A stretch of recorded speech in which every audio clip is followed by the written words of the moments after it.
점검을 하는 거고요. 새로운 아이, 그리고 부모와의 만남은 늘 긴장과 설레임을 준다. 찬엽이는 여기에서 놀이평가를 진행할 거고요. 아이가 6세이기 때문에 아무래도 아이들이 좋아하는 놀이를 통해 아이의 정서와 마음을 치료한다는 것은 말처럼 쉽지가 않다. 그래도 그저 평범한 장난감을 가지고 놀 뿐인데 그 속에서 뭔가를 발견하고 진단하는 모습이 역시 전문가답다. 얘가 먹고 얘가 먹고 얘가 먹고. 그러네. 먹고 먹히고 막 그러네. 꼼꼼한 관찰력과 분석력까지 갖춰야만 1등 놀이치료사. 그럼 뭐 찍는 거예요? 아, 이거요. 지금 아이가 처음에는 자유놀이를 조금 했는데 지금 먹고 먹히는 이런 관계들이 좀 의미 있게 우리 지금 찬엽의 불안이나 이런 것들 많이 반영해줘서 일단 엄마한테도 설명해드리고. 아이와의 대화 내용, 아이가 갖고 노는 놀이도구, 아이가 그린 그림과 만들어내는 문장. 이 모든 것에는 중요한 의미가 담겨 있기 때문에 이를 읽어내는 것은 놀이치료사의 핵심 업무라 할 수 있다. 실제로도 이런 좀 불안이라든지 긴장이 굉장히 많이 눈에 띄었어요. 그래서 놀이에서도 뭐 잡아먹고 뭐 이렇게 또 돌이 하늘에서 갑자기 떨어진다든지 이렇게 갑자기 어떤 일이 생길지 되게 몰라서 늘 좀 긴장하고 있는지 그런 그 마음 상태가 이제 놀이에서 그대로 이제 보여졌고요. 여기 지금 아이와의 놀이 시간은 놀이 치료의 시작에 불과하다. 진짜 중요한 것은 아이 어머니와의 상담.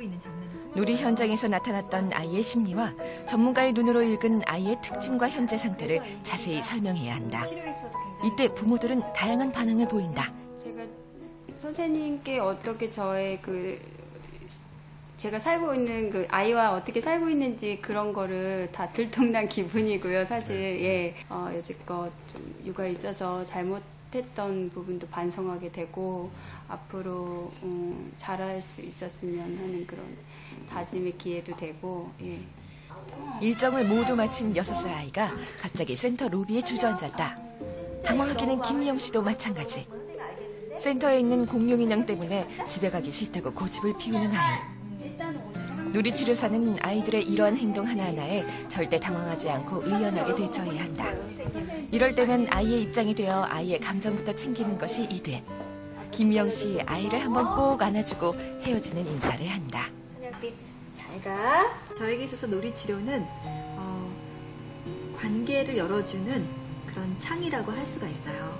네, 사실 모든 그런 아이들이나 사람의 갈등이 그런 관계에 소통이 막혀서 오거든요. 그래서 그런 관계를 이어주고 소통을 열어주는 거, 그 작업을 하는 게 놀이치료입니다.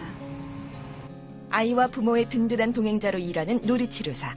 남에게 귀와 마음을 열어줄 수 있는 사람이라면 놀이치료사로서는 제격이다. 아이의 눈높이에서 부모의 든든한 지지자로 일하는 따뜻한 직업 놀이치료사. 앞으로 그 활약이 더욱 기대된다.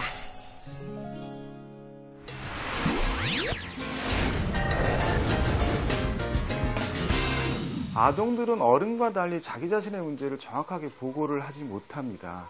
그런데 이 아동들이 친근하게 접근할 수 있는 놀이라는 매개 수단을 이용을 해서 아동들이 어떤 문제를 갖고 있고 그 다음에 이 놀이를 통해서 아동들에게 어떻게 치료를 하는지 그런 전문가가 더 많이 필요하게 된 거죠. 예전 같은 경우에는 정서적으로나 혹은 정신적으로 문제가 있으면은 이거를 취시하고 치료자에게 잘 데려가지를 않았었어요. 그런데 요즘 신세대 부모들은 문제가 생기면 처음에 해결하겠다라고 해서 적극적으로 치료 장면으로 이렇게 유도를 하고 있기 때문에 놀이치료사 같은 아동심리 전문가의 수요가 증가한다 이렇게 봅니다. 우리가 놀이치료사가 되려면 어떻게 해야 되나 굉장히 이제 궁금할 수가 있는데요. 제가 놀이치료사가 처음 된 과정을 좀 설명을 드리고 싶어요. 이 직업의 매력이 얼마나 큰지에 대해서도 아마 좀 느끼실 수 있으실 것 같은데요. 저는 이제 전공을 처음에는 이 놀이치료를 알고 시작한 게 아니었고 원래 하려던 일은 다른 일이었어요. 그래서 제가 전공을 대학교 때 아동학을 했었는데 그 아동학을 해서 이제 할 수 있는 게 유치원 교사 같은 거였어요. 그런데 그런 직업이 저는 좀 맞지 않는다는 생각을 해서 굉장히 방황을 했습니다. 그때 그래서 제가 한 3학년 때쯤에는 한 1년간 광고 쪽 일을 준비를 했어요. 그래서 자격증도 따고 학원도 다니면서 사실 굉장히 어렵게 준비를 했던 일이었는데 4학년 때 굉장히 저한테는 운이 좋았던 건데 그 아동 상담을 하는 센터에 배정이 됐어요. 실습으로요. 그래서 처음 놀이치료하는 장면을 제가 봤을 때 정말 제 온몸에 이렇게 소름이 쫙 돋는 거예요. 이렇게 전율을 느낀다고 하죠. 마치 첫사랑을 만났을 때 같이 굉장히 강렬하게 저한테 남았는데요. 정말 놀이를 통해서 이렇게 아이들이 변화하고 기쁨을 찾는 그런 모습을 봤을 때 저도 너무 기쁘고 정말 이게 내 일이다. 정말 내가 이게 평생 할 일이 이 일이구나 하는 생각이 들어서 그때 정말 그렇게 어렵게 준비했던 그 일을 다 놓고 그 준비했던 뭐 자격증이랑 그런 거 다 아낌없이 버리고 이 길로 들어서게 됐습니다.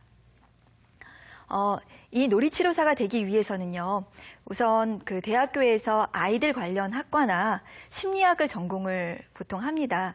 그래서 뭐 아동학과, 유아교육과, 특수교육학과, 또 가정복지학과, 또 심리학으로는 재활심리학과, 뭐 이런 심리학과 이런 전공을 하고요. 대부분은 놀이치료사의 한 80% 정도는 대학원에서 전문 기술을 습득을 하게 되는데요. 대학원에서 어떤 심리, 뭐 임상심리, 또 발달심리, 또 이렇게 상담심리 이런 심리 쪽으로 조금 더 심도 있게 또 놀이치료학과가 또 따로 있기도 해요. 아동 상담에 관련된 세부적인 전공을 하시면 됩니다. 그래서 보통은 대학원 다닐 때에는 보통 이제 실습을 하고 대학원을 졸업한 후에 취업을 하게 되는데요. 경우에 따라서는 대학원 다니면서도 임상 실습을 많이 한 경우에 취업을 하기도 합니다. 그리고 놀이치료사에게 있어서 학회 활동은 굉장히 중요합니다. 아직은 우리나라에 이 아동 상담을 하는 이 직업을 다